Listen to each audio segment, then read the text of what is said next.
আমাদের দেশে একজন লোক খুবই ভয়ঙ্কর লোক আছে। আপনি যদি তাকে চিনতে চান অবশ্যই আমার চ্যানেলটাকে সাবস্ক্রাইব করে দিবেন আর ফলো করে দিবেন। কথাটা বুঝেন।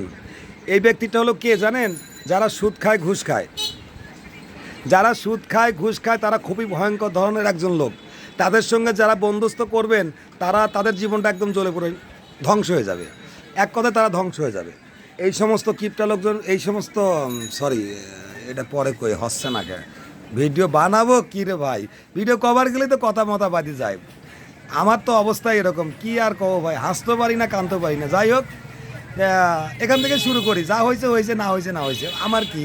আপনারা শুনলে শুনবেন, না শুনলে না শুনবেন, দিলে ডিসলাইক, নাহলে লাইক, ইচ্ছা। তো আসল কথা হলো কোনটা বলি, ওই ধরনের সুদকর ঘুষকর যারা আছে তাদের সঙ্গে আপনি বন্ধুত্ব রিলেশন করলে কি হবে জানেন? তারা সবসময় আপনার বিপদটা দেখবে। যখনই আপনি কোনো একটা বিপদে পড়ে যাবেন তারা কি বলবে জানেন? অন্যের কাছ থেকে টাকা এনে দিচ্ছে, ভাই 1 লাখ লাগবে, এই মাসে বেশি না 10,000 টাকা লাভ দিতে হবে। কিন্তু টাকাটা কিন্তু ওর নিজের, ও আপনাকে টাকা দিবে। দেওয়ার পরে লাভ খাইতে খাইতে খাইতে খাইতে আপনার জীবনের যত লাভ আছে, যত সঞ্চয় আছে সব খায় ফেলবে। আপনাকে আর নেশায় ফেলাই দিবে সে, এমন নেশায় ফেলাই দিবে আপনি ইনকাম টাকা না থাকলেও আপনি টাকা পাচ্ছেন। এরা বললে দোস্ত বিপদে পড়ছি, কিছু ব্যবস্থা করো তো, কারো কাছে পাও নাকি, আনে আনে আপনারা দিবে।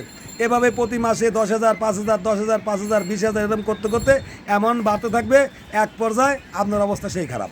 সাবধান ভাই, ঘুষখোর সুদখোর মানুষের থেকে অবশ্যই 2,000 কিলোমিটার ফাঁকে থাকবেন ভাই। যদি আপনি এদের স্পর্শ পান তাহলে তো আপনি মনে করেন যে একবারে নাই হয়ে যাবেন গা দুনিয়াতে। আর যদি খালি কোনো রকম এদের গন্ধটা আপনার গায়ে আসি লাগে, তে আপনি শেষ। আপনার তেলে বাগুনে ফুট ফুট ফুট ফুট করে জ্বলে পুরে অস্থির হয়ে যাবেন গা। কিসের সংসার, কিসের বাড়ি, কিসের দুনিয়া, কিসের কি, কিচ্ছু মনে থাকবো না আপনার। খালি মনে থাকবো ইনকাম না করলে দোস্তর কাছে গেলে টিয়া পাওয়া যায়।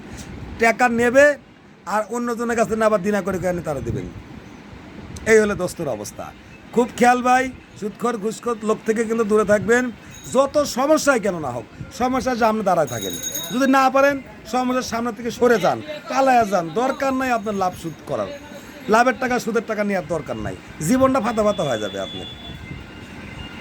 আসসালামু আলাইকুম ভিউয়ার্স, ভালো একজন ব্যক্তির সঙ্গে পরিচয় করা দিলাম, এজন্য আমাকে ধন্যবাদ দিবেন না?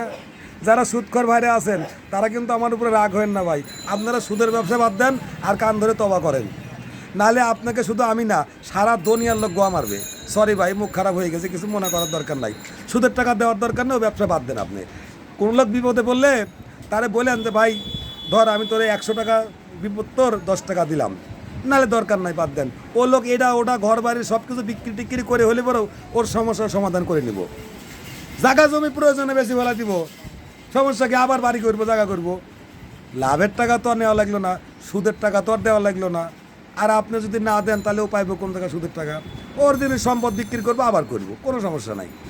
আপনি ভাই সুদের ব্যবসা বাদ দেন, আমার পাও দূরে জড়া ধরছি ভাই, নাহলে বাংলাদেশের মানুষ আপনার পুটকি মারি দেবো। সরি ভাই, আমার বলতে বলতে একটু ভুল হয়ে যায়, কিছু মনে টনে করেন না ভাই। আসলে আমি কিন্তু সুদখোর ঘুষখোর যারা আছে তাদেরকে ভাই অনেক সম্মান করি, কারণ এরা মানুষের বিপদে আপদে যখন যার দরকার হয় টাকা চালিয়ে ভাই দেয়। টাকা চালিয়ে আপনি যত টাকা যাবেন দিয়ে দিবি ওরা। ওই তো মনে করেন যে হাজারে ধরেন 1 লাখ টাকা দিলে পরে ধরেন 10,000, 5,000, 8,000, 7,000 এরকম করে নিব। লোকটারা ভালো, সবাই ভালো, কিন্তু আপনার গোয়া মারি শেষ করে দেবো। সাবধান ভাই, ওই সমস্ত লোকের সাথে কোনো বন্ধুত্ব করেন না ভাই। আমি কিন্তু সুদখোর মানুষের কিছু বলি না, কিন্তু খুব খেয়াল, আমি সুদখোর মানুষকে অনেক ভালোবাসি। ভালো থাকবেন।